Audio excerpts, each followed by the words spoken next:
Bank manager makes black woman wait 3 hours. Everything changes when counsel arrives. Ava Campbell had arrived at the City Central Bank as soon as it opened, well before the usual influx of customers. She had taken care to prepare everything the day before. Her bag containing the carefully organized documents, her financing project, and her business plan. Every figure, every idea, every detail had been thought out and reworked to perfection. She had been working tirelessly for months to put this project together. She didn't let challenges distract her. As a technology consultant, she knew the opportunity to get her own business off the ground wouldn't come around twice. Her dream was big, to open a software development company specializing in human resources management for small businesses, a sector that she had analyzed at length and in which she firmly believed. Their product had the potential to change the way small businesses manage their talent, with innovative, intuitive, and efficient tools. She had saved every penny to prepare for this moment, convinced that this loan could be the key to her future. It had been a sacrifice. Overtime, entire weekends spent coding, refining your idea, testing your prototype. Through these efforts, she had not only forged her project, but also her resilience. She knew that few women, and even fewer black women, were making a place for themselves in the tech world. But she was determined to break that glass ceiling, to prove to everyone, but especially to herself, that she could succeed. As she walked through the doors of the central bank, she felt ready to seize this opportunity, sure of its value, aware of the opportunity represented by this meeting with Mr. DuPont, the director of the agency. This loan was the last step before making his dream come true. But while the large white marble building enveloped him in its coldness, the welcome did not live up to his expectations. The receptionist, a young man with slicked back hair and a well-tailored suit, seemed anything but interested in her presence. He had barely looked up from his cell phone when she showed up at his counter.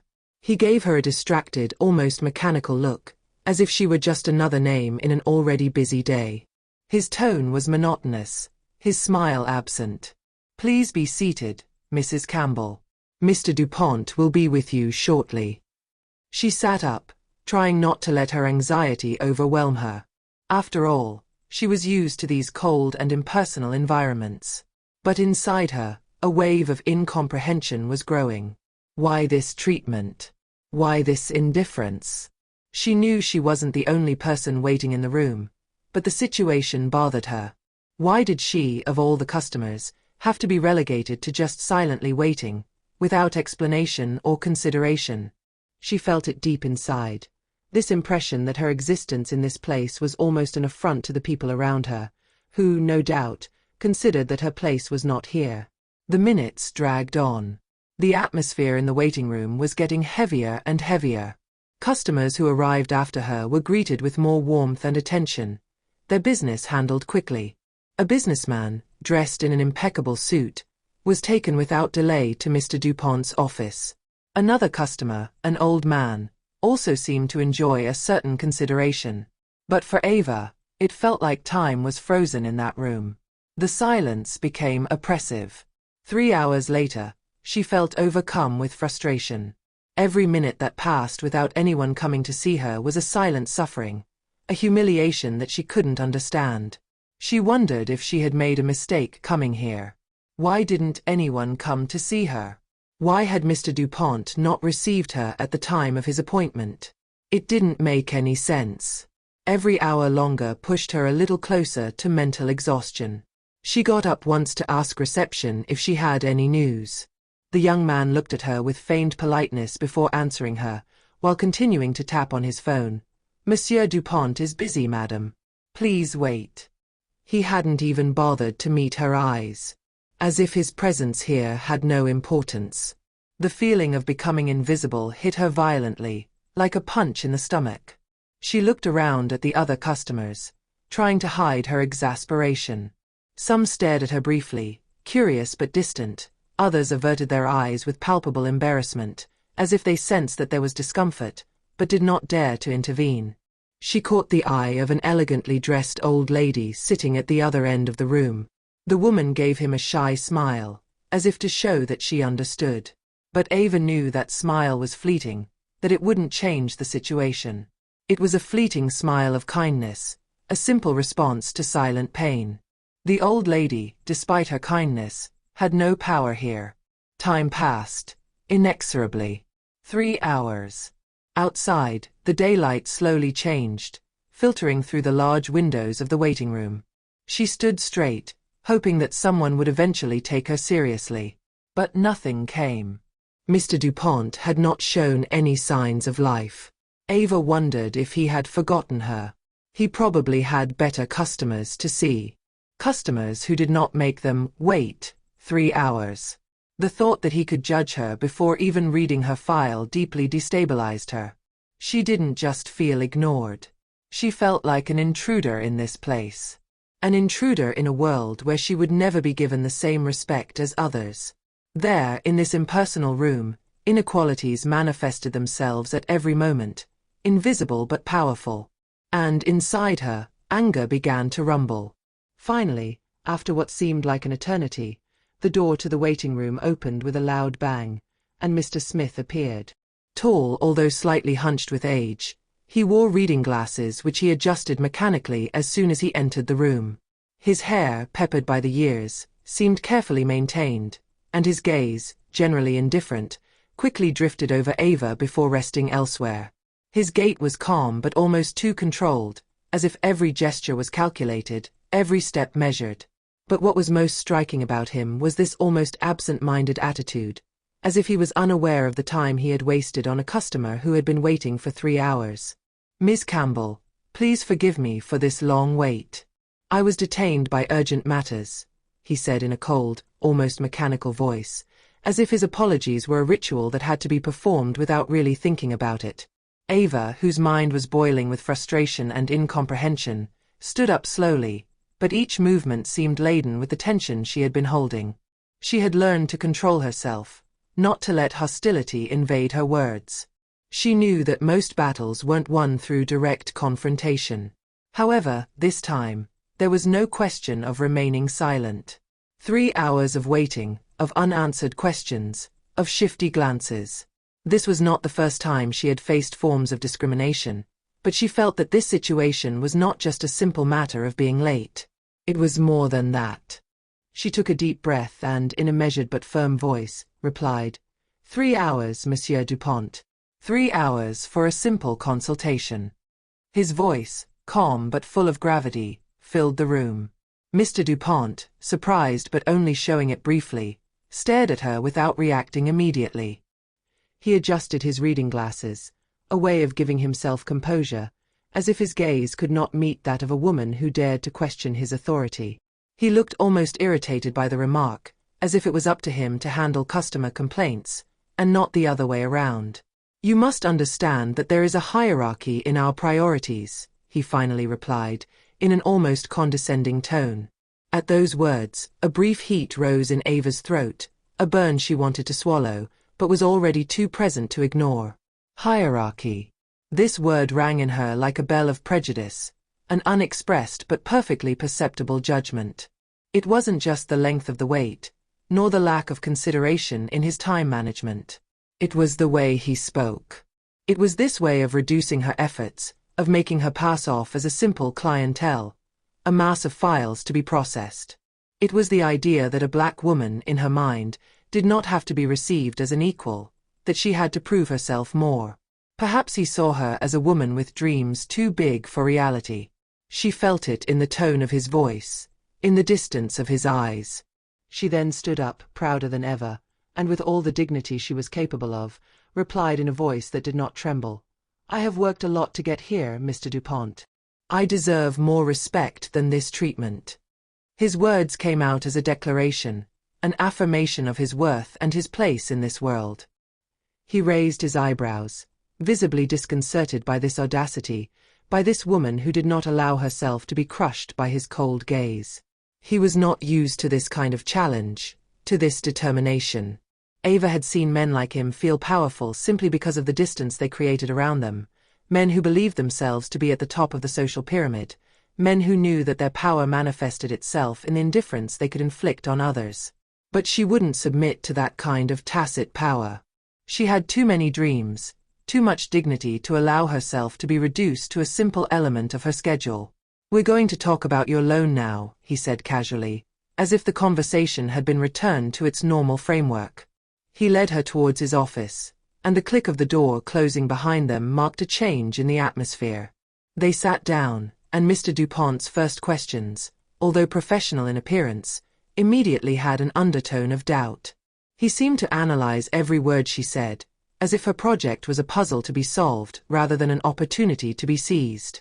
With each answer she gave, his eyes moved away from her face, to her computer, to papers, but never directly to her. He seemed to avoid her gaze, as if looking directly at a black woman in the face called his authority into question. She didn't know if this discomfort came from her gender, her skin color, or a combination of the two, but each question seemed designed to make her doubt, to destabilize her, as if she wasn't legitimate enough to ask for this loan. It was an interrogation disguised as a consultation. She felt that every word she spoke came up against an invisible wall, a barrier that prevented her from achieving the reciprocity she hoped for. She could feel the invisible distance, this invisible line drawn by him between the two of them. But she would not give in to the temptation of hostility.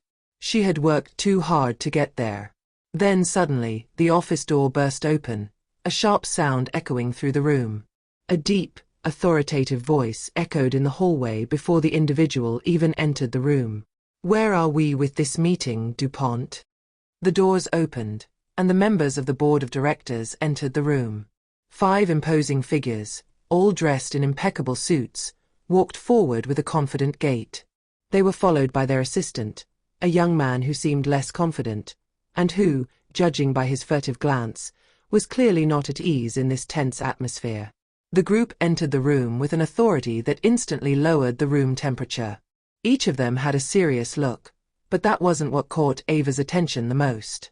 It was her, this figure among them, Claire Montgomery. Claire immediately broke away from the crowd, and her eyes fell on Ava with such recognition that it seemed as if the entire weight of the situation would vanish at once. Claire, the founder of a successful technology company and an authority figure in the business world, had been a colleague of Ava's at a former consulting firm. They had crossed paths several times at conferences and business events, and their relationship went far beyond simple professional camaraderie. They were friends, the kind who knew how to support each other in times of doubt, and Claire knew what Ava had endured to get there. Claire's eyes lit up with sincere surprise, but also with palpable concern when she saw the situation in which Ava found herself. "Ava Campbell?" she asked with a touch of astonishment in her voice. "I didn't expect to see you here." Claire smiled, but it wasn't an ordinary smile. It wasn't a fixed or calculated smile like the ones people threw at each other in business circles, but one that carried a rare warmth.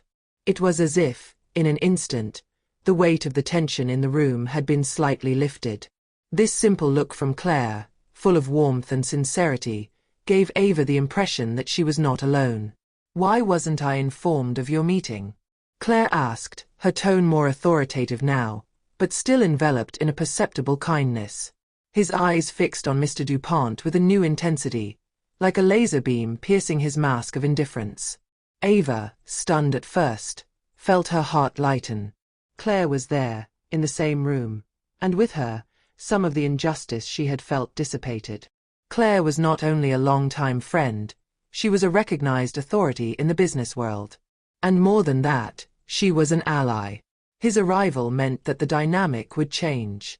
Ava knew that Claire's presence was the key, the missing piece of the puzzle. Claire approached Mr. Dupont with a calm and confident approach, but it was obvious that her authority was imposing. She stood before him, imposing, but in a way Ava had never seen in anyone else. She didn't need to raise her voice. She didn't need to threaten. His calm, his serenity and the depth of his gaze were enough to shake Mr. Dupont's confidence. "You kept my colleague waiting for 3 hours, Dupont," she began, each word striking like a detonation in the heavy air. "And she barely got decent treatment?" Mr. Smith froze, his face growing slightly paler. He tried to maintain a neutral expression, but it was obvious that he was now trapped. The members of the board of directors, who had remained in the background until then, began to exchange furtive glances, and some of them seemed increasingly uncomfortable. Claire's tone had been firm but measured, and the atmosphere immediately changed from one of indifference to one of scrutiny. Claire then turned to Ava, giving her a reassuring look. A simple look, but one that conveyed thousands of words of support, solidarity, hope. Ava felt a weight lift from her shoulders, as if some of the pressure she had been carrying for hours had just dissipated. Claire wouldn't let her down. Not this time. She was going to fight for her, just like she had done in the past when they were in the same boat, ready to take on major challenges together. The members of the council, who until then had observed the scene in silence, began to ask incisive questions about the management of Mr. Dupont's agency. It was no longer just Ava's request. No, now it was Dupont's management that was being called into question. His methods, his priorities, his way of treating clients and managing his team, everything was examined under a microscope. One of the members, a man in his 50s with thin glasses, gave Mr. Dupont an accusatory look and spoke. "Mr. Dupont, it seems to me that you have priorities that are not in line with the values of our institution." Ava knew they weren't there to defend her, not directly. But that didn't matter. Their attention, their questions, the way in which the council's gaze was now focused on Dupont were enough to create a tangible change. It was no longer a question of power. It was a question of visibility, of making his behavior unacceptable to everyone. Ava observed Mr. Dupont who, under the pressure of the looks and remarks of the council, seemed more and more agitated.